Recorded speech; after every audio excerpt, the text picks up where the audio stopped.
paz do Senhor.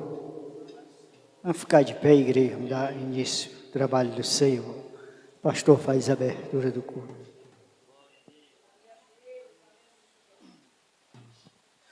Glória a Deus. A paz do Senhor para a igreja. Oremos. Senhor nosso Deus, Pai, em Tua presença te oramos nesse instante, iniciando mais um culto a Ti.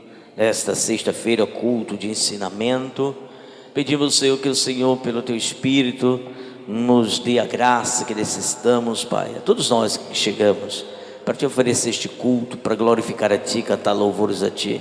E também, Senhor, falar aos nossos corações, ministrando, Pai, do Teu ensino, nos fazendo entender e compreender a Tua palavra, para que possamos, Senhor, estar edificados, obedecer a Ti, Senhor, com toda a justiça que o Teu ensino, que os Teus mandamentos, Pai, nos direciona. Abençoa todos que chegaram a este lugar, os que ainda vão chegar no decorrer do culto. Senhor, tudo isso nós Te pedimos em nome de Jesus. Amém. Graças a Deus. Glória a Deus. Vamos agora cantar os nossos três hinos de nossa harpa cristã. Bendito seja Deus. Convido a irmã Célia para entoar o primeiro hino de nossa harpa cristã. A irmã Toninha entoou o segundo hino e o irmão Antônio Carlos entoou o terceiro hino.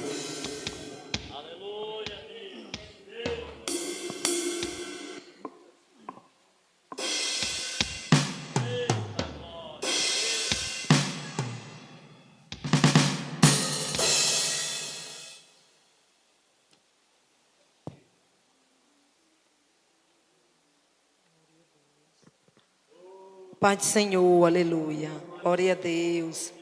Vamos louvar a Deus, o 151. Fala, Jesus querido.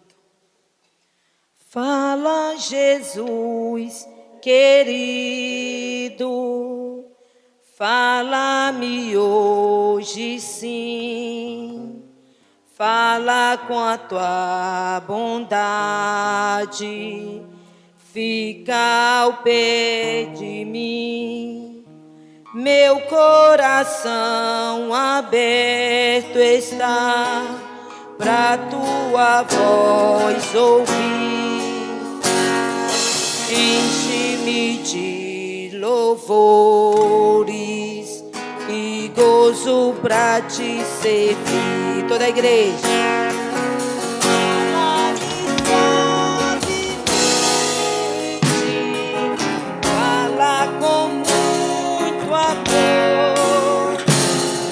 Vencendo para sempre, livre te hei de pôr. Fala-me cada dia, sempre em eterno tom. Ouve tua voz, eu quero, e neste para teus filhos fala, e no caminho bom, pela bondade os guia, a pedir o santo dom, quererão consagrar-se para suas vidas dar, obedecendo a Cristo e com fervor amado na igreja.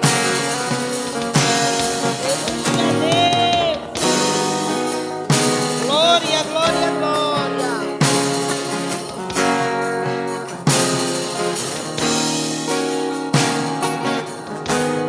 Aleluia, Deus. Glória, glória, glória. Fala-me cada dia, sempre em eterno som. Ouve tua voz, eu quero, neste mesmo som. Como no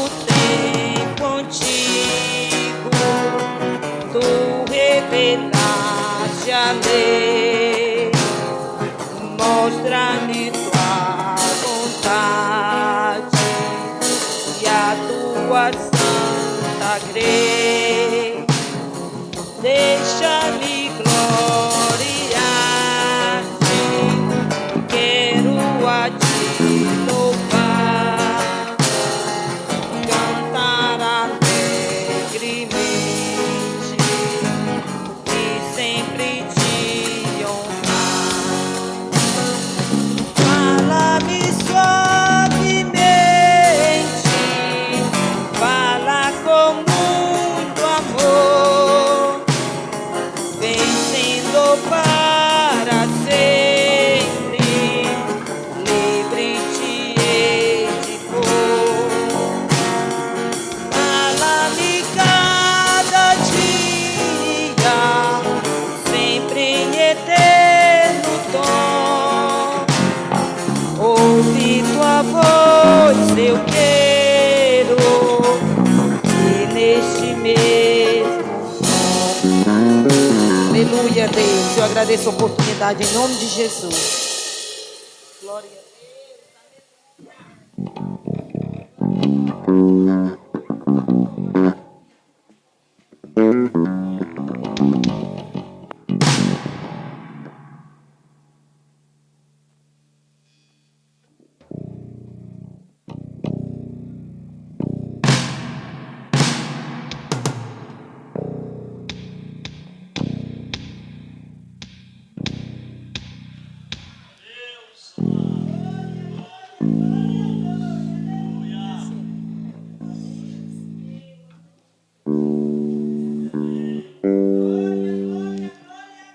Cumprimento a igreja na Santa Paz do Senhor. 141. Aonde guiar-me, meu Senhor, eu seguirei por seu amor. É sua mão que me conduz por minha ferida sobre a cruz. Guia-me sempre, meu Senhor, guia meus passos, Salvador. Tu me compraste sobre a cruz, rege-me em tudo, meu Jesus. Acho prazer em te seguir, descansa em paz, me faz sentir. Doce é a mim o teu querer, gozo me traz te obedecer. Guia-me sempre, meu Senhor, guia meus passos, Salvador. Tu me compraste sobre a cruz, rege-me em tudo, meu Jesus. Sigo sem medo, meu Senhor, que me encheu do seu amor. Sentindo perto a sua mão, posso cantar na escuridão. Guia-me sempre, meu Senhor, guia meus passos, Salvador. Tu me compraste sobre a cruz, rege-me em tudo, meu Jesus. Para o seu reino me conduz, pelo jardim, pela cruz.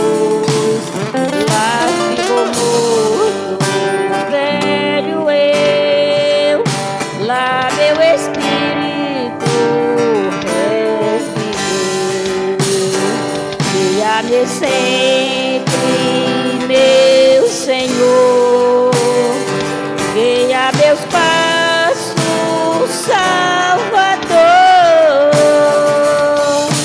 Tu me compraste sob a luz, reste-me tudo, meu Jesus.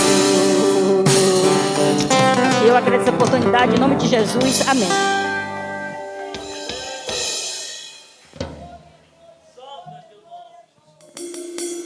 Eu quero agradecer a oportunidade em nome de Jesus, saudar a todos com a paz do Senhor. Pedir que a igreja me ajude, que continuo enfermo da garganta, mas o Senhor é maravilhoso e eu não posso rejeitar a oportunidade. Vamos louvar o 175. A igreja me ajude, por favor. Irmãos amados e resgatados, segui avante e triunfante, combateremos e venceremos no nome santo de Jesus. A igreja.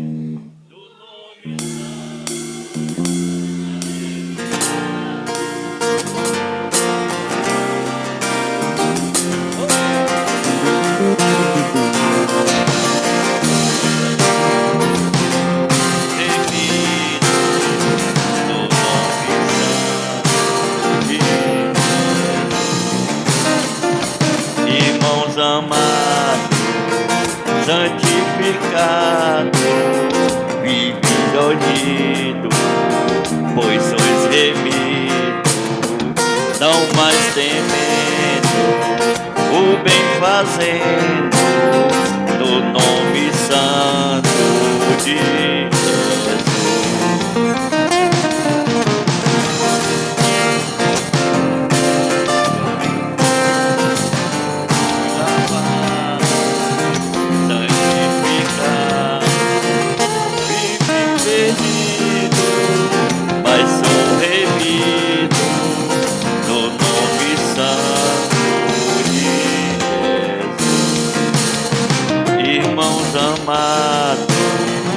Purificado, sede valente e muito prudente, estás lavado e libertado no nome santo de Jesus. No nome santo, alegre canto, eu fui lavado, santificado, vivi perdido, mas sou remido, no nome santo de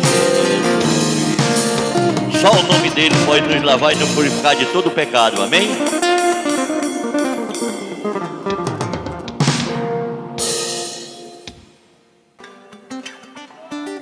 Por toda a minha vida, ó Senhor, te louvarei, pois meu fôlego é a tua vida e nunca me cansarei. Posso ouvir a tua voz, é mais doce do que o mel, que me tira desta cova e me leva até o céu. Já vi fogo e terremoto,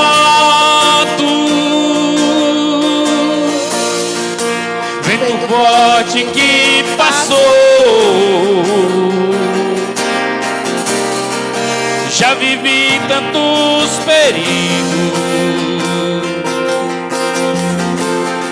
mas tua voz me acalmou. Tu dá ordem às estrelas e ao mar os seus limites. E eu me sinto tão seguro, Senhor, no teu colo, ó Altíssimo. E não há ferrolho, nem porta que se fechem diante da tua voz. Não há doença, nem culpa que fiquem de pé diante de nós. E a tempestade se acalma na voz daquele que tudo criou, pois a palavra é pura, escudo para os que nele crêem. Além do rio azul, as ruas são de ouro e de cristal. Ali tudo é vida, ali tudo é paz, morte e choro. Nunca mais tristeza e dor, nunca mais. Além do rio azul, as ruas são de ouro e de cristal. Ali tudo é vida, ali tudo é paz, morte e choro.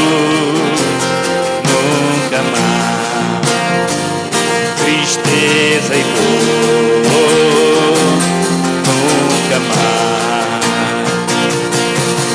Verei o grande rio da vida, claro como um cristal. Verei a face do meu Jesus querido. Não haverá mais noite ali, não haverá nenhum clamor. Verei os olhos de Jesus e tocarei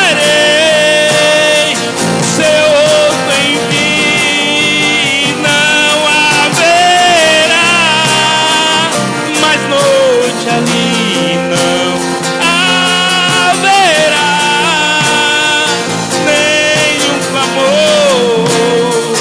Verei os olhos de Jesus e tocarei seu corpo em mim. As nações andarão em sua luz e as portas jamais se fecharão. A cidade é de ouro puro e jasper é o seu muro. Além do rio azul. Louvado e exaltado seja o nome do Senhor Jesus.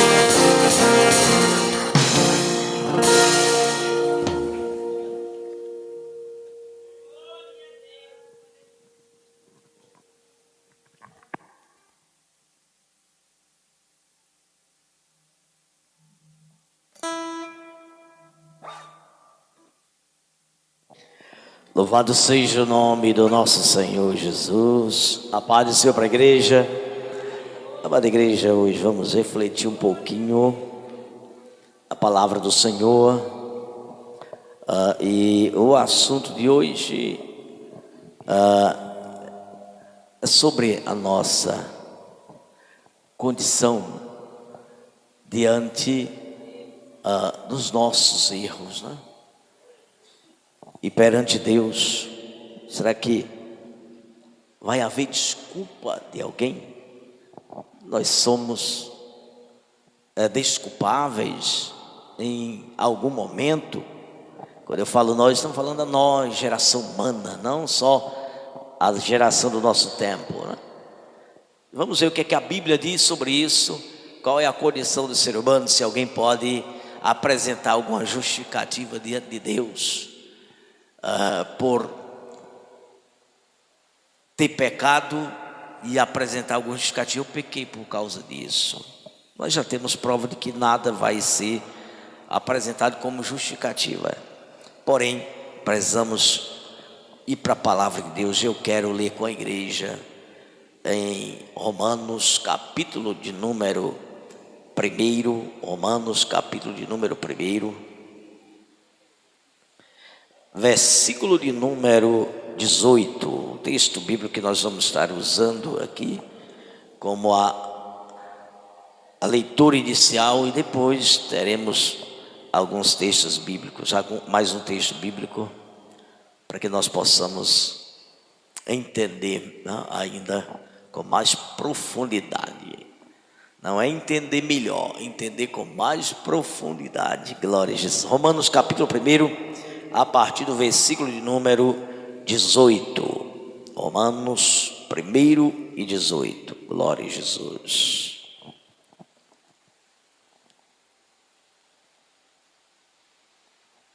Quando todos encontrarem, nós faremos a leitura para a glória de Deus.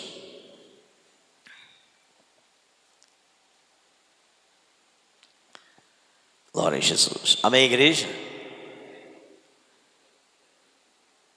Porque do céu se manifesta a ira de Deus sobre toda a impiedade e injustiça dos homens que detêm a verdade em injustiça. Porquanto o que de Deus se pode conhecer nele se manifesta, porque Deus o manifestou. Porque as suas coisas invisíveis, desde a criação do mundo, tanto o seu eterno poder como a sua divindade, se entendem e claramente se veem pelas coisas que estão criadas, para que eles fiquem inexcusáveis. Porquanto, tendo conhecido a Deus, não o glorificaram como Deus, nem lhe deram graças. Antes, em seus discursos se desvaneceram, e o seu coração insensato se obscureceu. Dizendo-se sábios, tornaram-se loucos. Podeis sentar em o nome do nosso Senhor e Salvador Jesus. Então, igreja, nós já encontramos aqui nesse texto Paulo deixando bem claro, não só para aqueles a quem ele pregava no momento, mas para todas as gerações futuras. Por isso que ficou escrito, está escrito para o nosso ensino. Não ficou escrito só para registrar na história, porque a palavra de Deus não é algo simplesmente para ficar registrado na história. Os mandamentos do Senhor, os ensinamentos do Senhor não são como as crônicas dos reis, que ficava apenas registrado na história a existência de um rei, seus feitos, bons ou maus, e mais nada tinha de objetivo. Todos os livros de crônicas dos reis do passado, eu não estou falando de crônicas Bíblia, porque a Bíblia tem um livro chamado 1 e 2 Crônicas, Não estou falando desse livro sagrado chamado Crônica. As crônicas dos reis, que eram escritos, que não eram canônicos e que eram um registro da ação de cada rei. E ali registrava suas ações, seus feitos, registrava ali seus acertos, seus erros, enfim, a história governamental de um rei. Isso era chamado crônicas, os registros. E esses registros eles ficavam apenas como um histórico, mas aquilo não intervinha como um poder sobre um rei futuro e sobre uma população futura. Poderia até servir como uma base de experiência para um outro rei, de uma alerta, mas aquilo não se via como ordem imperial para conduzir um povo futuro, uma geração futura ou um governo futuro. Diferente. Que a Bíblia, ela está escrita para que ela continue servindo de ordem, de regra, de conduta para todas as gerações. E o que a Bíblia registra como ordem, como mandamento, quando passou a registrar, já existiam as ordens e os mandamentos. Foi escrito em uma época, ficou registrado em uma época, mas aquilo que já tinha sua origem, seu início em tempos muito anteriores. Já servia de mandamento, já servia de preceito, já servia de ordem e de obrigatoriedade muito antes. O mandamento de Deus ele já existia, ele não passou a existir quando Deus mandou Moisés escrever na tábua de pedra, não, já existia. Aqueles mandamentos eles já regulavam a vida do povo, já regulamentava a vida das pessoas, já regulamentava a vida de Adão e de Eva no paraíso, já era para ser de obediência, de prática obrigatória. Tanto é que já havia punição antes da lei ser escrita, porque a lei já existia. Então, a lei, irmãos, ela não passou a existir depois, ela já existia antes. O que passou a acontecer foi o pacto de Deus ser feito para que a partir dali o homem pudesse entender que todas as promessas de Deus, todas as ordens de Deus, elas deveriam se cumprir, inclusive a promessa da salvação. E quando a lei foi ordenada a ser escrita, ela também, além de revelar o estado miserável do ser humano, ela dava um apontamento para uma solução do problema, não nela em si, mas em alguém que viria a partir do que ela, lei, exigia e do que as profecias ministravam. Então Jesus ele nasceu debaixo dos fundamentos da lei, de acordo com as profecias proferidas. Então, igreja, nós vemos aqui esse apóstolo extraordinário, ele dizer o seguinte, irmãos, que os seres humanos não tem como apresentar desculpa. Se vocês lerem os versículos antes, os 3 versículos antes daquele que eu iniciei lendo, vocês vão ver que Paulo está falando da pregação do evangelho, que ele não se envergonha. Ele não se vergonha de pregar o evangelho. Ao repetir a mesma coisa. Sim, porque tem que pregar o mesmo evangelho. Não pode criar outro evangelho. Não se pode modificar o evangelho. A mesma coisa. O que nós estamos pregando hoje é a mesma coisa que os apóstolos pregaram há 2000 anos. O que os apóstolos pregaram durante a vida dele foi a mesma coisa. O que os sucessores, os pais da igreja, que é aqueles que sucederam o tempo apostólico, pregaram a mesma coisa. Não foi outra coisa, irmão. Não tem outro evangelho. Hoje estão querendo se criar mecanismos de condução da igreja, mas o evangelho não pode ser mudado. E Paulo diz: eu não me envergonho de pregar a mesma coisa, porque o evangelho é poder de Deus. E ele falando disso, irmão, Paulo agora vai fazer uma ligação. Para que é o Evangelho? O Evangelho é para trazer a boa notícia. Qual é a boa notícia? A boa notícia é a notícia da salvação, da libertação de uma condenação que já existe.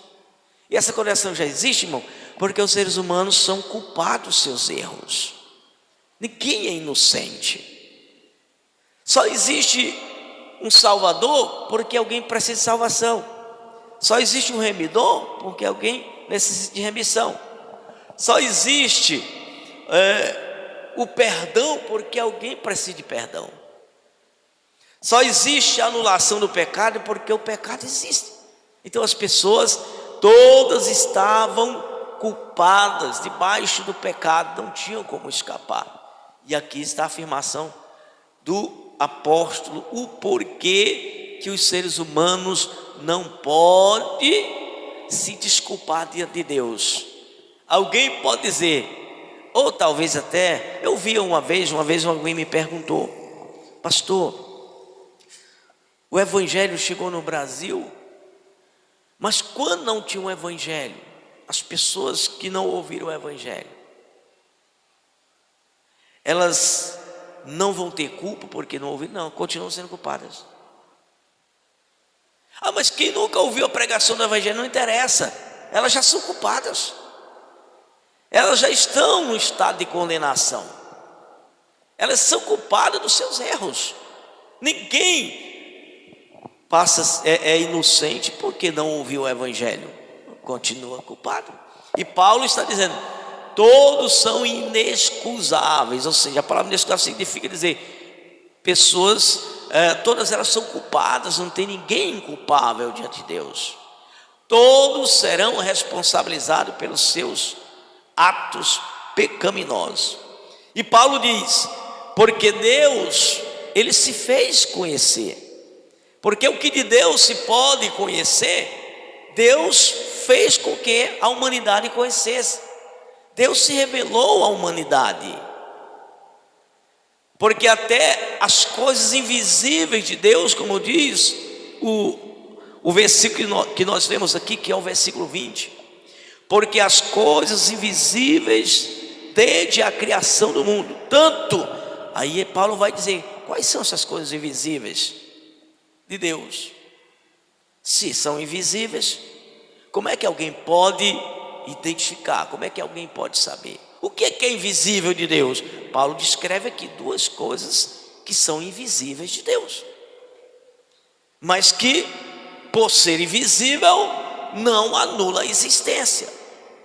E ele diz que é o seu eterno poder. Alguém vê poder, irmãos? Alguém pode enxergar poder? Não pode. Poder é uma coisa invisível, igreja.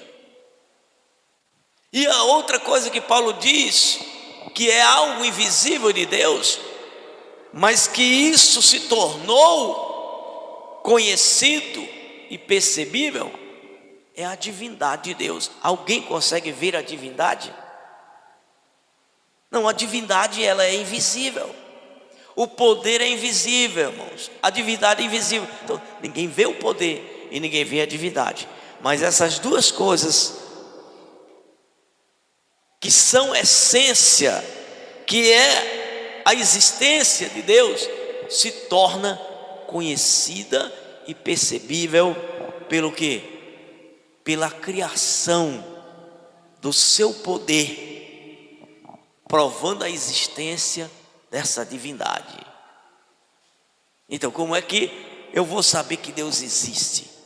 Como é que eu vou saber que Deus é todo poderoso? Pelo que está criado. Pelo que está criado. E ninguém, irmão, pode escapar dessa verdade.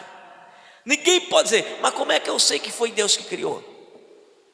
O ser humano, irmão, ele foi feito dentro de uma condição de semelhança de Deus, com capacidade de identificar o que é poder soberano. Se alguém não quer aceitar a existência de Deus, é um problema dela. Isso não vai anular a capacidade que Deus deu à pessoa de saber que existe um soberano, um criador. Não é que as pessoas não saibam que Deus existe, elas não têm intimidade com Ele. A história é outra. Eu não tenho intimidade é uma coisa.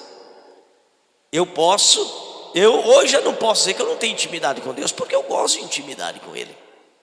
Mas muita gente pode dizer que não tem intimidade com Deus, de fato não tem. Mas chegar para Deus e dizer: Senhor, mas eu não te conhecia.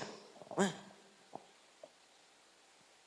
Paulo rejeitava, esse Paulo que fala aqui, ele rejeitava a existência de Deus. Ele rejeitava a divindade de Jesus. Ele rejeitava o poderio de Jesus. Paulo rejeitava aquele Deus apresentado pela igreja. Mas só bastou ele presenciar o poder desse Deus, ele já disse: quem és tu, Senhor? Olha. Só bastou ele presenciar o poder desse Deus.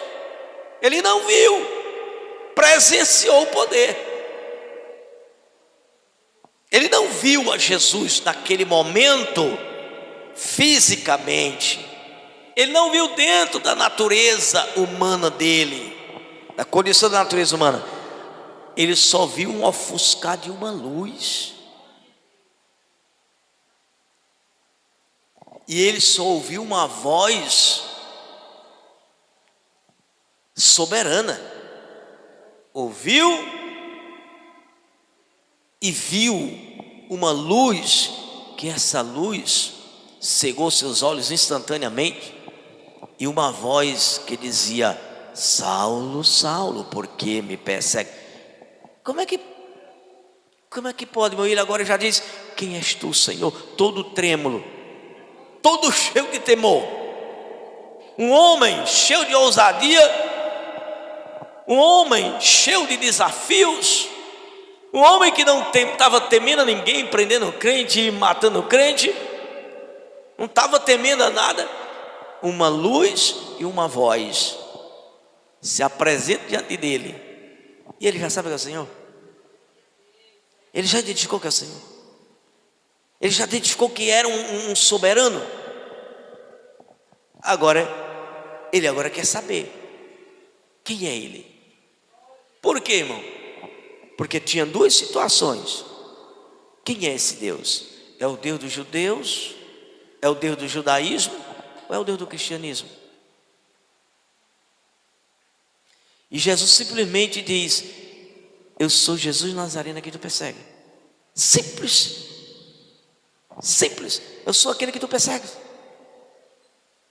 Então, com isso, irmão, se confirma o que está profetizado, se confirma o que está na lei, se confirma que os profetas profetizaram, se confirma que os outros apóstolos estavam pregando, o evangelho que os outros apóstolos estavam pregando, que aquele de fato era o Filho de Deus, que aquele era o Todo-Poderoso, que se fez carne, mas que agora estava entronizado no céu. Simples, irmão. Qual era a desculpa que Paulo poderia dizer? Ah, Senhor, mas ninguém falou de ti para mim. Senhor, mas tu nunca se revelou para mim, tu devia ter feito isso antes. Não, simplesmente o homem se rendeu, irmão. Ele não foi culpar a ninguém, ele não foi dizer: Deus, por que tu não falou antes? Por que tu não se manifestou antes? Por que tu não se manifestou em sonho? Por que tu não fez eu entender melhor? Por que tu não fez eu crer na pregação do evangelho? Não, irmãos, simplesmente as pessoas não podem apresentar desculpa. Simplesmente não podem apresentar desculpa.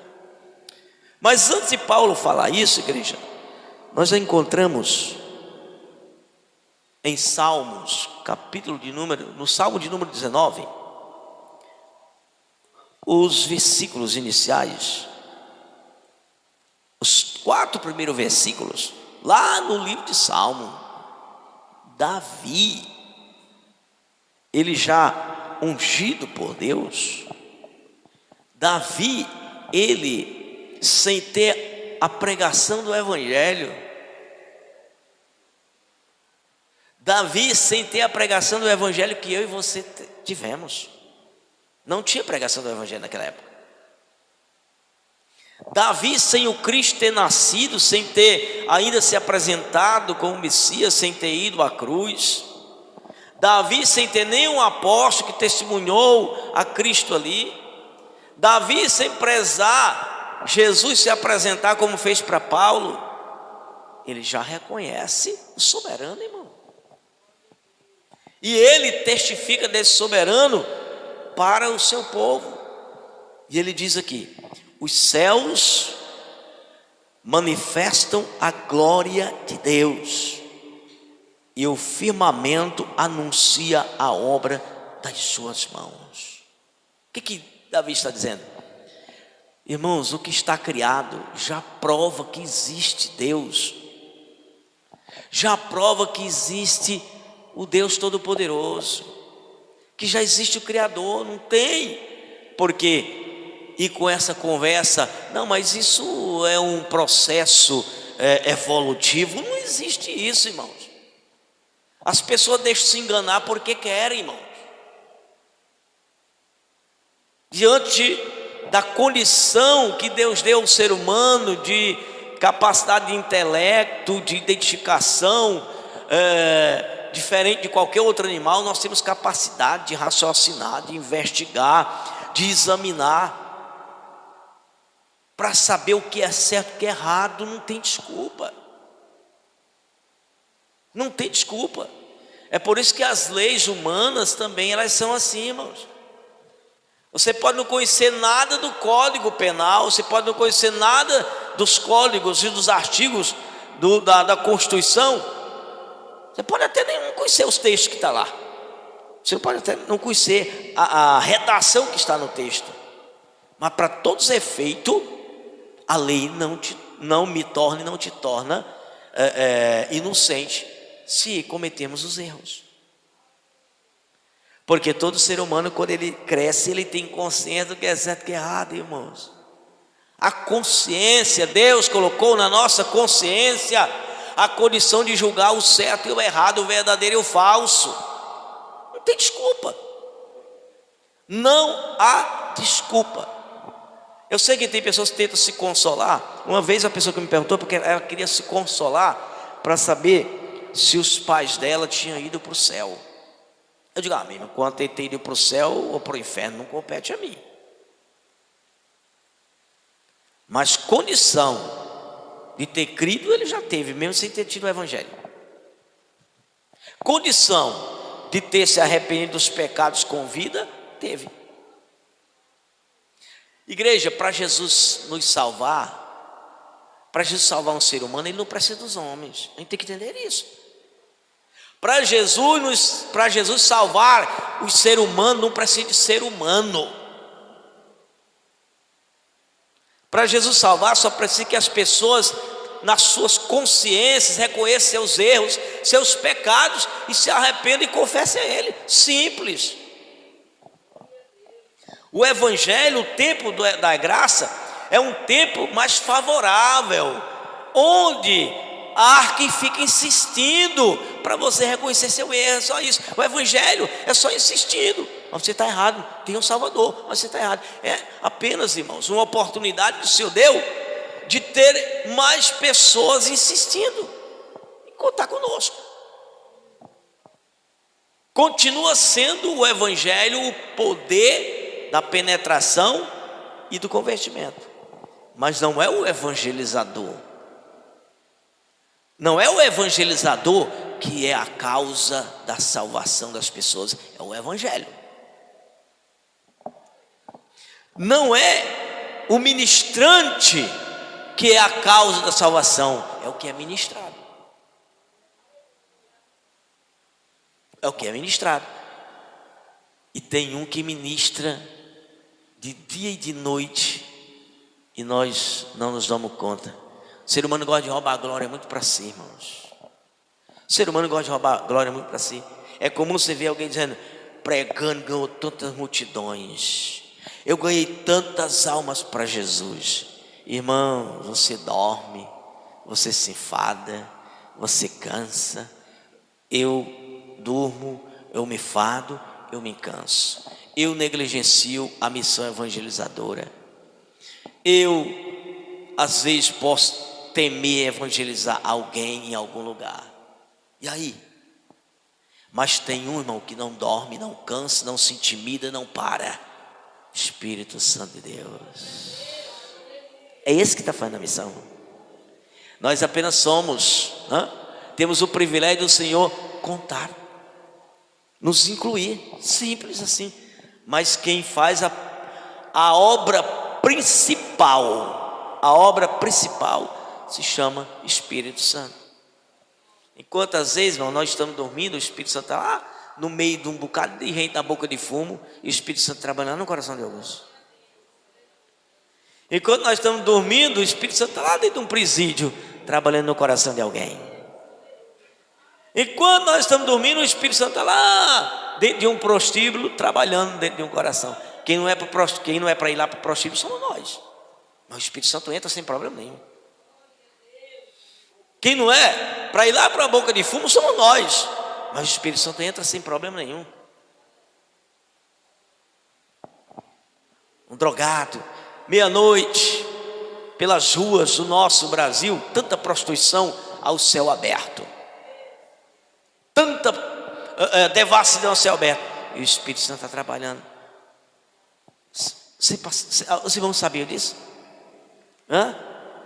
Ou não? Do jeito que nós não podemos estar ali, os irmãos achavam que o Espírito também não estava lá. Não, irmão. Se ele não estivesse lá, quem ia que convencia aquele pessoal do pecado? Se ele não estivesse lá, quem ia que convencia aquele povo da justiça? Se ele não estivesse lá, quem ia convencer aquele povo do juízo? Seríamos nós? Não, nós só soltamos a mensagem, não convencemos ninguém de nada. Tente convencer alguém para ver como até o evangelho que você está, a ministração que você está levando vai atrapalhar. Tente convencer alguém para ver uma coisa. Fale sem tentar convencer ninguém, irmão. Você não precisa convencer ninguém. Na hora que nós vamos tentar convencer, nós vamos entrar em debate, nós vamos entrar em contenda, em conflito, porque nós não temos poder de penetrar e as pessoas têm capacidade de reagir quando elas rejeitam ser convencidas por um ser humano. Agora, simplesmente fale, vá falando o que a palavra ensina e deixe que o Espírito é quem vai convencendo. Se você estiver falando e alguém começa a chorar, não fique vaidoso não. Olha, eu estou tendo o poder de convencer. Não fique vaidoso não. Fique feliz de saber que o Espírito Santo, naquele momento, ele está honrando. Naquele momento o Espírito Santo está fazendo o papel dele e não falha. O Espírito Santo está em ação em um coração que você não consegue penetrar. Então nós vemos aqui, irmãos, o rei Davi já dizia, irmão, o que está feito, a obra de Deus é suficiente. Mesmo que não tivesse pregação do evangelho, era suficiente para que pessoas se convertessem, se rendessem ao Criador, fossem salvas, ou rejeitassem e fossem condenadas. Porque se fosse depender da pregação do evangelho da forma que nós pregamos hoje, irmãos, essa forma só vai fazer 2000 anos. E os demais milênios que a terra tem. Então ninguém para trás ia ser salvo? E quem pregou o evangelho para trás? Quem foi que pregou? Quem saiu de rua em rua pregando o evangelho? Quem saiu de casa em casa pregando o evangelho? E a Bíblia diz que quando Jesus ressuscitou, tinha 3 anos só que Jesus pregou o evangelho. Os apóstolos ainda nem tinham começado por si só. A igreja ainda nem tinha sido, não tinha nem começado a sua missão. Quando Jesus morre e ressuscita, a igreja ainda nem tinha começado a sua missão. Só as colunas que tinham sido fincadas no alicerce chamado Jesus e as colunas dos apóstolos. Mas a Bíblia diz que quando Jesus ressuscita ao 3º dia, muitos corpos de santos que dormiam no pó ressuscitaram com ele. E como é que esse povo santificou? Eram seres humanos cheios de pecado também. Como que esse povo foi perdoado? Como que esse povo foi salvo? Aí você pode dizer, mas porque a lei desde quando a lei estava pregando salvação para alguém? Desde quando que a lei estava trazendo salvação para alguém, irmãos? Se você ler aqui Paulo, você vai ver que a lei trouxe foi juízo, foi punição, porque o povo estava em pecado, e a lei ela vem para punir. A lei não vem para inocentar, a lei vem para sentenciar, irmão.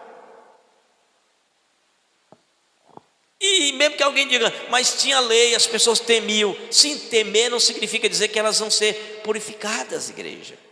E antes da lei, aí vem Abraão, que foi antes da lei, Isaac foi antes da lei, Jacó foi antes da lei, Matusalém foi antes da lei, Sete foi antes da lei, tudo aí foi antes da lei, irmão. Não tinha lei escrita, não tinha lei nas tábuas, não tinha lei nos papiros, não tinha lei nos pergaminhos, não tinha nada escrito para que o povo pudesse ali estar lendo.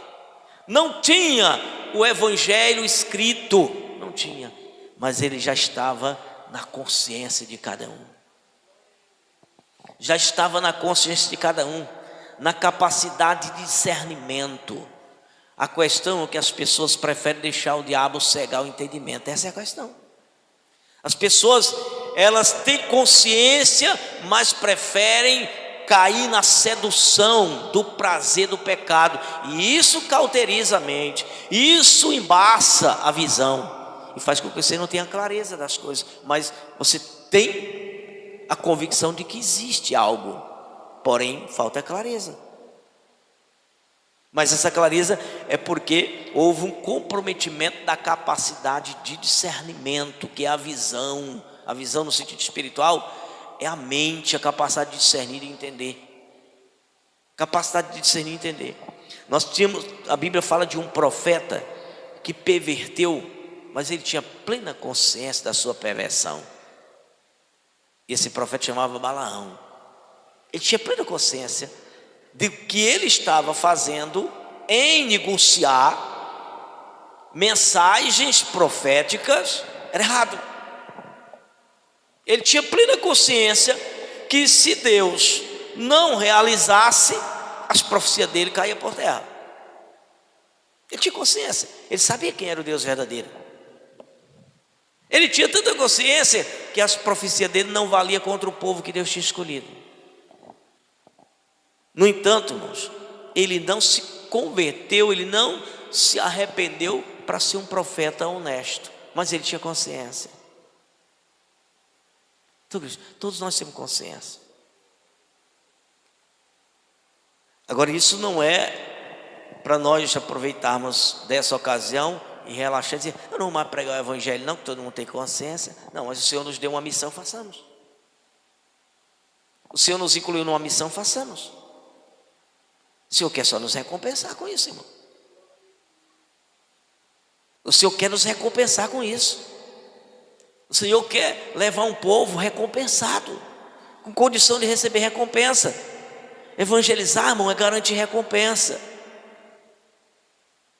Então o Senhor te envolve num trabalho que é prerrogativo do Espírito, que só o Espírito tem poder para fazer. Jesus tem um poder, deixou com o Espírito. Ou, afinal de contas, veio alguém para assumir o lugar de Jesus, que não fosse o Espírito?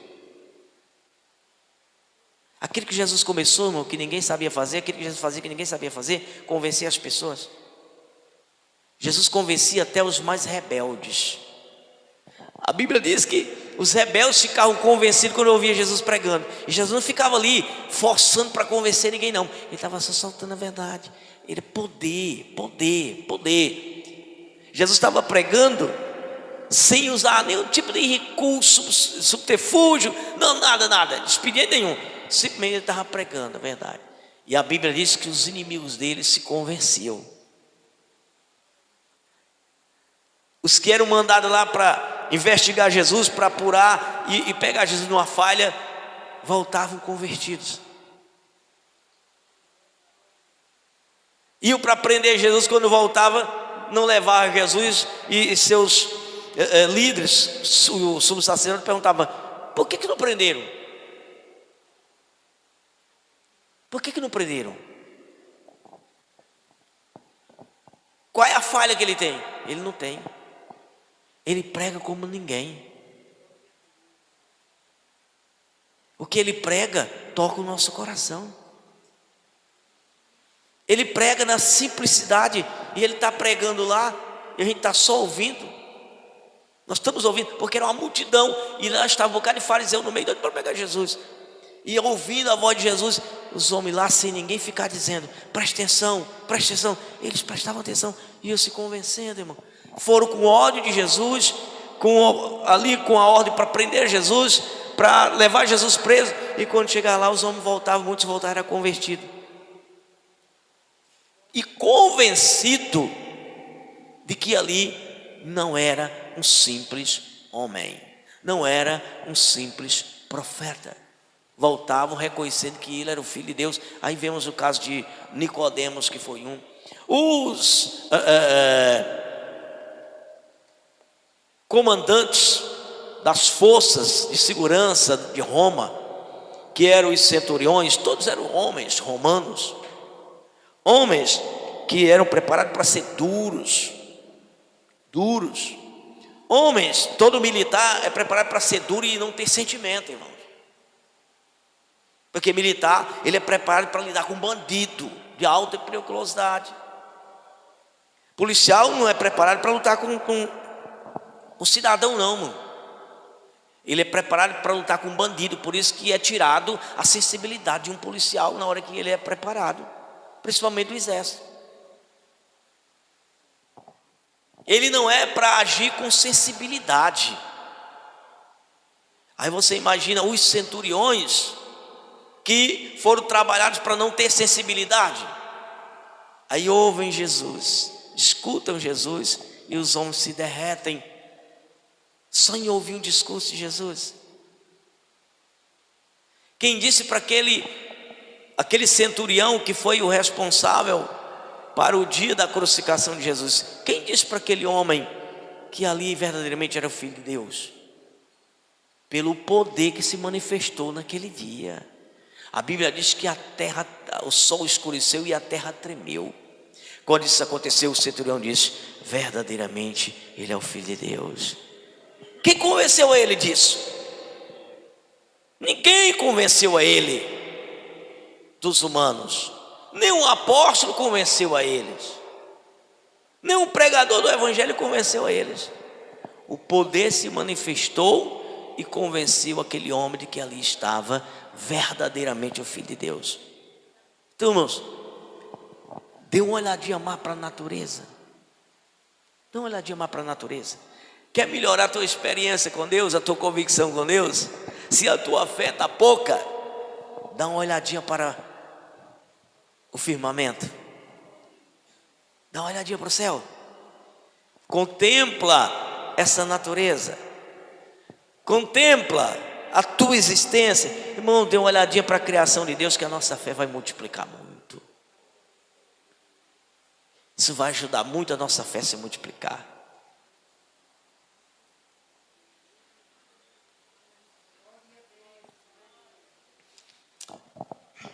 Eu sei que as pessoas vão sempre querer uma desculpa. Eu sei que alguém vai arranjar desculpa no dia que tentar, quando for comparecer diante de Jesus. Muita gente vai arranjar desculpa. Mas o Senhor é tão bom, irmãos, é tão maravilhoso, que mesmo não prezando de ninguém sair pregando o evangelho, não tinha necessidade disso. Não tinha necessidade, se o Senhor não quisesse. Mas Jesus estabeleceu mais essa condição. E com essa condição de pregação do evangelho, irmãos, agora que não tem mais desculpa. Agora que ninguém pode apresentar mais desculpa. Mas o ser humano sempre vai apresentar desculpa. Eva, ela apresentou desculpa, né? Quando foi chamada a prestação de conta. Adão apresentou desculpa quando foi chamado a prestação de conta. Mas existia desculpa? Havia desculpa? Satanás não apresentou porque ele sabe, Satanás já sabe que não tem jeito. Ele já sabe que não tem jeito. Mas Adão e Eva apresentaram desculpa. Caim apresentou desculpa. Pecou sabendo que estava errado. Deus apenas alertou. Só alertou. Deus não estava fazendo ele entender. Deus estava alertando que o coração dele estava trabalhando para o pecado. E que as ações do seu coração, alimentado para o pecado, ia executar uma obra de pecado, de homicídio. Ele foi só alertado e não conscientizado, porque a consciência ele já tinha. O que é conscientizar, irmãos? Conscientizar é trazer para a consciência, é vir para dentro da consciência. É isso que é conscientizar, trazer para dentro da consciência, e já está dentro da nossa consciência, não tem nada fora da nossa consciência. Agora, o trabalho de convencer é outra coisa. Convencer não é conscientizar. Convencer é levar a pessoa a reconhecer pela consciência o estado miserável que está. É levar pela consciência que há uma salvação. É levar para a consciência que já está lá, convencer lá na consciência de que há uma sentença, uma punição para o pecado. Simples assim, irmãos. Simples. Eu, quando comecei a minha missão de evangelização, eu tentava usar muitos argumentos para convencer a pessoa. E tentava fazer um esforço para convencer, e eu cansava minha mente e não conseguia convencer nada. Simplesmente eu larguei o esforço de tentar convencer. Não é minha missão convencer, é a missão do Espírito Santo. Não é minha missão convencer ninguém. Se eu for convencer, irmão, eu vou sair do trilho, do direcionamento do Espírito Santo, e eu vou agir de forma equivocada. Eu vou atrapalhar o Espírito de convencer, porque eu vou provocar uma rejeição ou uma revolta na pessoa que estou ministrando. Porque eu vou forçar. E o que é que ele vai devolver? Ele vai dizer, ele vai me acusar da mesma forma. Quem sou eu para julgar a ele? Não é assim? Alguém aqui já foi pregar e alguém diz: quem é você para me julgar? Porque você está tentando convencer. Não tente convencer ninguém, não deixa o Espírito fazer. Quando você deixa o Espírito fazer, as pessoas vão agradecer a Deus por você ter ido até a elas. Mas quando você tenta convencer, elas vão se revoltar, elas vão se chocar, elas vão reagir e elas vão nos confrontar. E que te adiantou? Atrapalhamos, irmãos, atrapalhamos uma obra do Espírito Santo. Em vez de ser um ajudante, tipo foi Eliseu para Elias, nós vamos ser um ajudante tipo foi Geazi para Eliseu. Atrapalhar tudo. O ajudante que ajuda, ele não é quem faz, ele apenas recebe a oportunidade de participar. O que faz é que é o responsável. A ação entre Elias e Eliseu, a ação era de Elias, ele era o dono do ministério. Eliseu era só ajudante, ele só colaborava, mas a ação era de Elias. Quando Eliseu assume a função de profeta, agora está nele a outorga. Geazi era só ajudante. O ajudante pode contribuir e ajudar a obra acontecer. Se o ajudante ele não estiver de acordo com a sua missão, ele atrapalha. Você vê que Geazi atrapalhou, não foi? Quando Eliseu diz: faça assim, não aconteceu nada. Por quê? Porque Geazi atrapalhou. Então, irmãos, que sejamos nós um ajudante do Espírito Santo e não o Espírito Santo. Que nunca ache que o Espírito Santo está te ajudando na missão. você está colaborando com o Espírito Santo. Jesus enviou o Espírito Santo para quê? Foi para operar na nossa vida. Foi para operar na nossa vida. E não para nós operarmos no Espírito Santo. O Espírito Santo veio para nos dar ordem e não para receber ordem. O Espírito Santo veio para nos dar direção e não para receber direção. O Espírito Santo veio para fazer. Veio para fazer. E não para nós dizermos a Ele o que Ele tem que fazer. Então, ajude só, esteja só disponível para o Espírito Santo. Então, se Ele estiver só lhe usando para falar, só fale. Na hora que Ele mandar calar, se cale. Na hora que Ele mandar se despedir da pessoa, se despeça. Na hora que Ele mandar voltar para casa, volte. Na hora que Ele mandar repreender, repreenda. Simples. Nós estamos debaixo de uma ordem, irmãos. Nós não somos os tais todos eles caem. Os tais todos caem. Grandes pessoas de influência no mundo se tornaram reconhecidos com grande influência no mundo. Grandes pregadores tombaram. Por quê? Porque eles acharam que eram eles.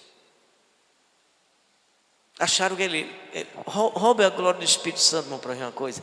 Não, eu estou dizendo isso, mas não roube não, pelo amor de Deus. Não roube. Não roube porque não dá certo. Só volte jubilando. Foi lá, fez a missão, a obra aconteceu. Volte jubilando, Senhor, obrigado. Obrigado por ter aceitado a minha ajuda. Obrigado por ter sido aceitado a minha ajuda. Tu me honraste, Senhor, em ter aceitado a minha participação. Mas assim, nós só participamos, Ele é quem faz. E aqui, o que o apóstolo está dizendo, irmãos, é a mesma coisa que o salmista diz. Não há disparidade na mensagem de Paulo em Romanos, há de Davi aqui em Salmos. Paulo está dizendo a mesma coisa, que as obras criadas por Deus revelam o Deus invisível, provam a existência desse Deus invisível, que as obras que Ele faz, que estão feitas invisíveis, provam o poder que esse Deus invisível tem. Então, duas condições invisíveis, que é o poder e a divindade. E essas duas coisas, poder e divindade, que são invisíveis, foram claramente reveladas, tornadas conhecidas, tornadas percebíveis pelo que Ele, Deus, criou. Quando alguma coisa aparece criada, então houve um poder para criar. E se houve um poder para criar, há uma divindade nesse poder. Há uma pessoa, porque as coisas criadas com tanta inteligência, criado com modelo, criado com forma, então tem uma inteligência. Poder não tem inteligência. Então, esse poder que criou, ele é de um ser inteligente, de uma pessoa inteligente. E quem é essa pessoa inteligente? Deus, o ser divino. Então, igreja, por isso que Paulo diz que a raça humana é indesculpável. Não tem desculpa. Não tem desculpa. Morreu sem se arrepender dos pecados. Independente de ter tido evangelho da forma que hoje nós pregamos para pregar, morreu sem se arrepender, morreu condenado. Morreu arrependido, morreu na condição de ser perdoado. Porque o perdão não passou a existir só depois que Jesus nasceu. O perdão, ele não passou a existir só depois que Jesus começou a pregar o evangelho. O perdão já existe lá de trás. A Bíblia diz que a salvação já está preparada antes da criação. Um lugar para o descanso eterno já está preparado antes da criação. Se não houvesse perdão antes, como Adão teria recebido perdão? Como Eva teria recebido perdão? Se não houvesse o perdão antes, como que Noé teria recebido perdão? Como que seus filhos teriam recebido perdão? Havia o perdão já antes. Se não houvesse o perdão antes, como multidões que não se podem contar ressuscitaram com Jesus e já eram corpos santos, porque receberam seus perdões antes que morresse. Não receberam o perdão depois da morte, receberam o perdão antes que morresse. Ah, pastor, mas não tinha Assembleia de Deus. Qual é o problema, irmãos? E desde quando a Assembleia de Deus salva alguém? Ah, pastor, mas não tinha Igreja de Deus. E desde quando a Igreja de Deus salva alguém? Ah, pastor, o que tinha Igreja Católica? Irmã, a Igreja Católica é nova. Na época de Jesus não tinha Igreja Católica, não. Na época dos apóstolos não tinha Igreja Católica, não. Na época dos pais da igreja não tinha Igreja Católica, não, meu irmão. Na época de Davi não tinha Igreja Católica, não, meu irmão. Isso aí são instituições que se formam e se intitula grupos de pessoas que acreditam num Criador. Se alguém decide perverter algumas doutrinas, é o problema de quem está pervertendo. Mas antes das igrejas ter nome, ter título, seja de evangélica, de pentecostal, de católica, de ortodoxa, irmão, essas coisas aí foi criada depois. São títulos dados a denominações, a grupos que se juntam defendendo uma fé, um princípio, e que muitas vezes saindo do segmento da Bíblia Sagrada, a esses grupos pela fé e que tem no Cristo da Bíblia. Mas isso não existia no passado, não. E quando Jesus ressuscitou, ele levou consigo uma multidão de corpos de santos que dormiam no pó. E como que eles foram santificados? Se não houve quem pregasse. E como que eles foram santificados? Se não houve quem evangelizasse da forma que nós conhecemos. Irmãos, a consciência deles era alcançada pelas formas que Deus e os meios que Deus usou em cada época, em cada dispensação. Nós estamos vivendo uma dispensação. O que é dispensação, irmão? Alguém pode pensar, dispensar é você rejeitar, você recusar. Não, dispensar é você confiar. A palavra dispensação significa confiança. É você conceder algo. Você está concedendo algo a alguém, você está dispensando algo a alguém, você está confiando algo a alguém. Então, durante a história da humanidade, o Senhor, ele realizou algumas dispensações. E por meio dessas dispensações, ou seja, as formas que ele decidiu alcançar as pessoas, ele alcançou todas elas. Ele não prezou de apóstolo para alcançar. Ele não prezou de profetas para alcançar. Ele usou homens no ministério profético. Ele usou homens em um ministério apostólico. Ele usou homens em um ministério evangelístico. Mas quando você vai para Efésios, a Bíblia diz que ele, subindo ao alto, levou o cativo ao cativeiro. Eita! Levou um monte de salvos que nunca recebeu a mensagem apostólica, que nunca o apóstolo pregou para eles, que nunca um evangelista pregou para eles, que nunca um missionário dos moldes de hoje pregaram para eles, que nunca receberam uma profecia nos moldes de hoje. E ele levou, porque o Senhor na dispensação ele trabalhou e as pessoas tinham como crer, tinham como reconhecer, tinham como se converter, mesmo antes de Jesus morrer na cruz do Calvário. Agora, quando veio a plenitude dos tempos, aí o Senhor, ele deu, irmãos, ele abriu o leque para que a oportunidade ela seja muito ampla, porque a plenitude dos tempos veio. Quem é a plenitude dos tempos? Jesus. Ele veio, ofereceu o sacrifício. Resta pouco tempo. Ah, mas pastor, 2000 anos, sim, mas resta pouco tempo. Jesus disse que o tempo estava próximo.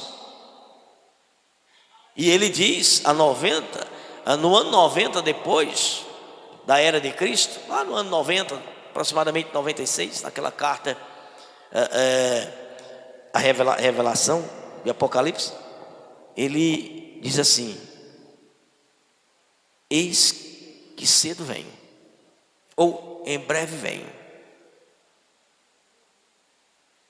Olha, irmãos, o breve tem 2000 anos, mas é um tempo breve. Nós temos pouco tempo. Pouco tempo. Mas claro que o tempo está medido pelo tempo de Deus, não pelo tempo nosso. E esse pouco tempo, o leque de mensagem aumentou. O leque de mensagem aumentou. Porque agora tem muita gente espalhando a mensagem, tem muita gente falando a mensagem. Tem muita gente falando a mensagem, igreja. Se você for levar em conta a época dos profetas, pouquíssimos profetas profetizavam a lei de Israel em uma mesma época. Às vezes quando você olha, na época do profeta, você vê assim, o profeta Jeremias, alguém pensa que só era Jeremias que profetizava. Não, Jeremias foi um profeta levantado para ser escritor. Mas havia muitos profetas, muitos assim, em relação a entender que era só um, havia outros profetas. Na época de Elias não só tinha Eliasão, tanto é que Jezabel matou um bocado. E o Senhor ainda disse que ainda tinha mais 7.000. Sabe que ele não profetizava não? Esse profeta estava inútil? Profetizava, irmão. É porque o Senhor tinha aquele, para que aquele estivesse registrado na história, para que o curso da história ficasse conhecido. Mas havia os profetas. Mas nunca teve tanta mensagem, tanto mensageiro como nos tempos de hoje, onde a igreja tem o grupo o grupo de obreiro que prega, tem senhoras que pregam, tem jovens que pregam, tem crianças que pregam, todo mundo prega.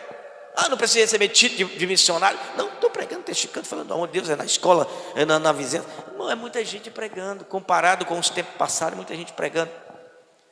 Mas o ser, o agente, o meio de convencer é o mesmo do passado. É o mesmo. A dispensação, a forma da dispensação, a forma de Deus operar nessa dispensação, a forma que Deus usa essa dispensação é outra. A forma que Ele usa na divulgação da mensagem é diferenciada. Mas o ser que convence continua sendo o mesmo. O ser que penetra os corações continua sendo o mesmo. Por isso, irmão, que as pessoas não podem apresentar desculpa. Só não confunda o seguinte: o Espírito Santo agindo para convencer e o Espírito Santo habitando. São coisas distintas. O Espírito Santo agindo para convencer não é habitando e fazendo morada. É levando a pessoa a se convencer de que ele precisa de salvação. Ele está em pecado, fazendo ele se convencer, porque a consciência já tem. A pessoa já tem consciência dos seus erros, mas convence que tem salvação, que é a justiça. Jesus é a justiça de Deus, é a salvação. Aí o Espírito está convencendo. E à medida que o Espírito convence, também convence. Olha, se rejeitar a justiça, que é a salvação, o final é juízo, é punição. Então e aí? Qual é a desculpa que alguém vai ter? Não tem. É a mesma coisa, irmãos. O Espírito age da mesma forma. O Espírito convence do mesmo jeito. O Espírito age porque as pessoas pecam do mesmo jeito, gerações diferentes, mas os pecados são os mesmos, o tentador para o pecado é o mesmo, as paixões são as mesmas, não tem paixão diferente, irmãos. Mais recursos para se envolver com o pecado, mas os pecados são os mesmos. Tem pecado novo não, irmão. Qual é o pecado novo? Alguém pode apresentar um pecado novo? Não tem pecado novo, irmão. Os pecados são os mesmos do passado. São os mesmos. Não tem pecado novo. E o ser humano, todo ser humano vai crescendo vendo os outros pecando, irmãos. Os mesmos pecados, vendo as consequências, vendo, e de repente foi na mesma coisa. Muitas vezes até reprovaram os atos pecaminosos de alguém, muitas vezes até atacaram. Como é que a pessoa faz isso? Como é que a pessoa faz isso? A pessoa destrói a própria vida e aquela mesma pessoa que condenou está lá na frente, errando da mesma forma, se destruindo da mesma forma, irmãos. Se destruindo da mesma forma. Então, igreja, nós precisamos até estar alerta, porque a Bíblia diz que nós devemos ter cuidado, policiar, nos vigiar, para que nós não venhamos ser condenados naquilo que nós reprovamos. O que é ser condenado naquilo que nós reprovamos? É aquilo que nós condenamos nos outros, de repente nós estamos praticando a mesma coisa para ser condenado. É que você reprova nos outros, você condena nos outros. Os outros estão fazendo, você está dizendo que ele está errado, você está dizendo que ele é culpado, você está dizendo que ele daquele jeito vai para o inferno, e de repente faz a mesma coisa, irmão. Satanás vai induzir a cometer, porque não tem pecado novo, irmãos. Meios de se envolver com o pecado tem diversos. Aumentou os meios de se envolver, mas com os mesmos pecados. Com os mesmos pecados sempre. Não tem novidade. Então vamos ter esse amadurecimento, igreja, na nossa vida. E saber que nós estamos salvos pela graça, que o que nós merecíamos pelos nossos pecados que nós já tínhamos era a condenação, e que se nós não tivéssemos nos humilhados, arrependido, pedido perdão ao Senhor, não teríamos sido perdoados e não teríamos desculpa. Sem chance, irmãos. Sem Jesus é sem chance. Sem arrependimento de pecados é sem chance. Sem confissão dos pecados é sem chance. Sem a graça de Deus é sem chance. Agora deixa eu dizer uma coisa, irmão, para nós finalizarmos.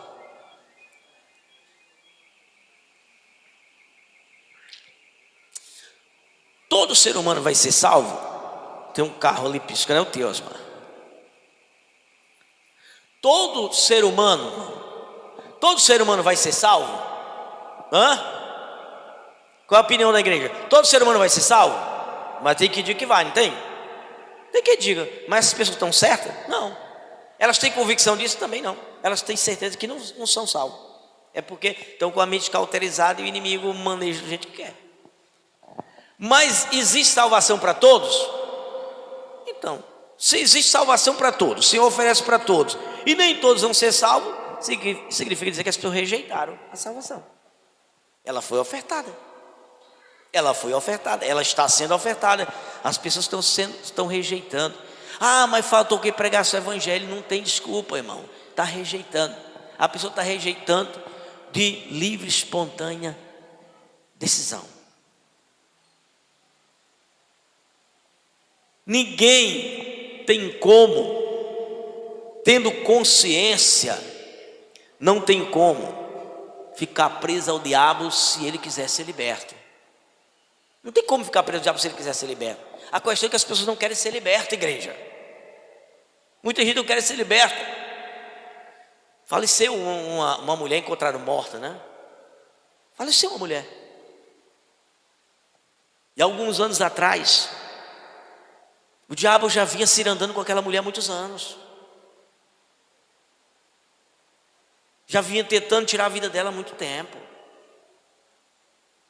Mas lembro que uma vez nós somos chamados e nós fomos à casa dela, fomos lá, manifestou, oramos. O Senhor nos deu autoridade, repreendemos o demônio que tomava conta da vida daquela mulher. Ela ficou livre, voltou ao seu senso normal, aceitou Jesus. A primeira prova de quando o demônio sai é quando a pessoa aceita Jesus.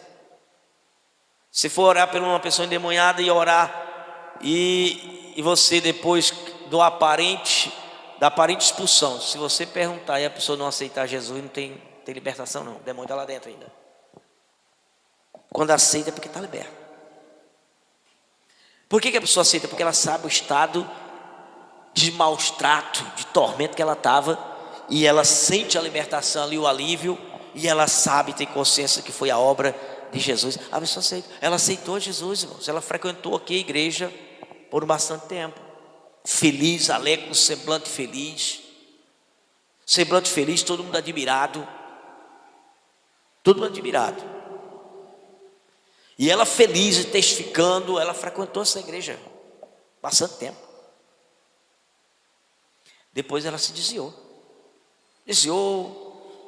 aí foi andar com as roupas sensuais de novo, bebedeira. O que é que acontece? O que é que a Bíblia diz? O que é que a Bíblia diz?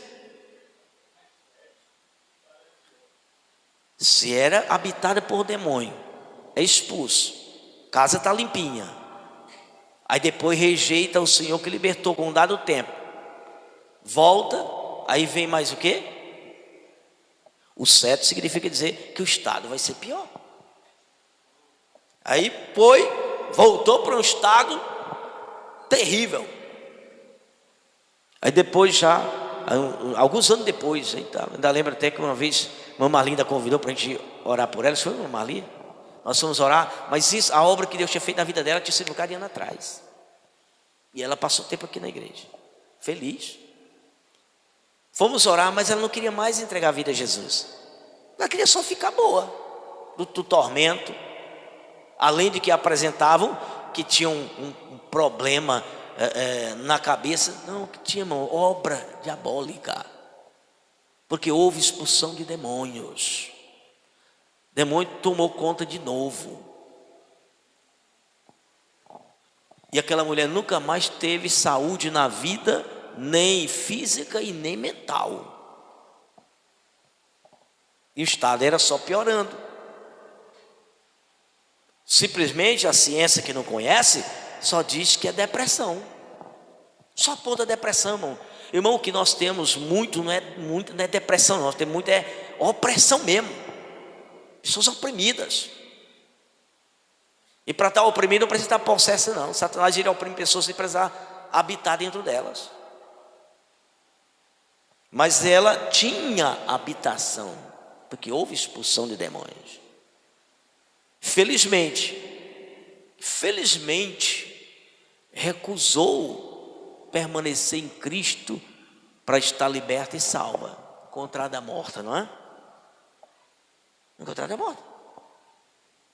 Irmãos, e assim como essa pobre mulher, existe muita gente que já aconteceu da mesma forma, e tem muita gente ainda para acontecer essas coisas. Muita gente. Nós vamos nos esperar para sair procurando. Não, deixe que Deus te leve aonde para se levar. Você só esteja disposto para ser usado por Deus. Agora eu vou sair procurando gente endemoniado. Eu não vou estar procurando ninguém endemoniado. Eu tenho que estar pronto para, na hora que eu for acionado para levar a palavra de Deus, para orar por um enfermo, nós irmos. Deixa que o Espírito é quem opera, irmão. Se for para expulsar o demônio da vida de alguém, o Espírito Santo vai usar alguém, vai levar alguém lá e vai expulsar, vai deixar a pessoa livre. Agora, se a pessoa quer voltar a ser escrava, irmãos, aí já não tem mais o que se fazer, não tem mais desculpa. Não tem desculpa. Eu sei que alguém pode se encher de piedade, né? Como nós enchemos de piedade por quem morre sem salvação, claro. Mas a pessoa não vai ter desculpa diante de Deus. Pastor, mas aquela que nunca ouviu, essa aí o Senhor diz que ainda ouviu, ainda orou por ela, ainda foi liberta de demônio, ainda frequentou a igreja. E quem nunca foi, está do mesmo jeito na condição de indesculpável, irmão. Não tem desculpa. Porque se essas pessoas estivessem sem a capacidade de discernir seu estado miserável, o Senhor seria injusto. E Ele não é injusto. Deus não é injusto. Porque se Ele fizesse para salvar uns e não salvar outros, Ele seria injusto. Mas Deus não é injusto. Agora, irmãos, como todos pecaram, só para mostrar aqui para a igreja, verso de número 23 do capítulo 3 de Romanos, porque todos os pecados destituídos foram da glória de Deus, então todos dependem da graça. Agora é o seguinte, a graça é o seguinte, é um favor não merecido. Se o faz, concede a quem ele quer. Ele concede a quem ele quer. Se ele escolher alguns para salvar, é a graça. Se ele rejeitar alguns, a pessoa já é merecedora da condenação. Já está debaixo da condenação, já é merecedor da condenação. Porque a consciência já está nele, eles já estão conscientes, já sabem que precisa do resgate. Porém, mesmo assim, nosso Deus é tão gracioso que Ele continua tentando alcançar a todos, todos. Que Deus abençoe, guarde essa palavra no coração. Amém, graças a Deus. Louvado seja Deus. Igreja, vamos ficar de pé. Nos é passada aqui a oportunidade para fazer o encerramento do culto. Lembrando, amanhã, igreja, vamos vir aqui com toda alegria. Vamos chegar à igreja com alegria. Amanhã é nosso culto de Santa Ceia, igreja. Venhamos com alegria, não venhamos com consciência pesada, não venhamos com medo, venhamos com receio. Vamos sair de casa com alegria, para ceiar, para celebrar a ceia do Senhor, para agradecer ao Senhor Jesus, pela bondade e misericórdia dEle, por Ele ter nos convencido quando o nosso coração, apesar de a nossa mente consciente, estava duro de coração, o Senhor nos convenceu. Amém? Então vamos ir para adorar o Senhor, para celebrar a ceia. E lembre uns aos outros. Tem aqueles irmãos mais esquecidos, lembre aqueles irmãos que moram perto de você. Olha, amanhã é a Santa Ceia, vamos para a ceia em nome de Jesus. Quantos querem oração? Convidamos aqui o presbítero Jonades para estar orando e abençoando as nossas vidas, e estarei concedendo as bênçãos apostólicas em nome de Jesus. Glória a Deus. Vamos orar. Senhor, muito obrigado, Deus, por este momento, Deus, de exortação, Deus, a nossa alma, nosso entendimento, a nossa consciência. Que cada um, Senhor, possa sair daqui convicto, Senhor, e certo, meu Pai Santo, Pai querido, que nenhum de nós, Senhor, vamos, Senhor, naquele dia, Senhor, Jesus, diante, Senhor, o Senhor, meu Pai, Jesus querido, se porventura, meu Pai, Jesus, eu creio que a igreja, Senhor, está muito mais ciente, Senhor, como nunca, Senhor, Deus, e depois desta palavra, Deus, em nome de Jesus, Pai, nos prepara, Deus, tem misericórdia de nós, Senhor, ó Deus santo e justo, muito obrigado, nos leve em paz, nos dá uma noite tranquila, uma noite de paz, Senhor, no nome de Jesus Cristo, Pai, que cada um saia daqui, Senhor, mais ainda, Senhor, atento, Senhor, e certo, Deus, que nós temos, meu Pai, um inimigo sagaz e perigoso, e que toda hora e todo instante, Senhor, quer roubar de nós, Senhor, Deus, o que o Senhor de graça, Senhor, por graça tem nos dado. Então, em nome de Jesus, muito obrigado, Pai, por mais uma palavra ao nosso coração. Amém. Que o amor de Deus, nosso Pai, que a graça do nosso Senhor Jesus Cristo e que as consolações do Espírito Santo de Deus seja com toda a igreja. O povo de Deus diz: graças a Deus e a paz do Senhor para todos.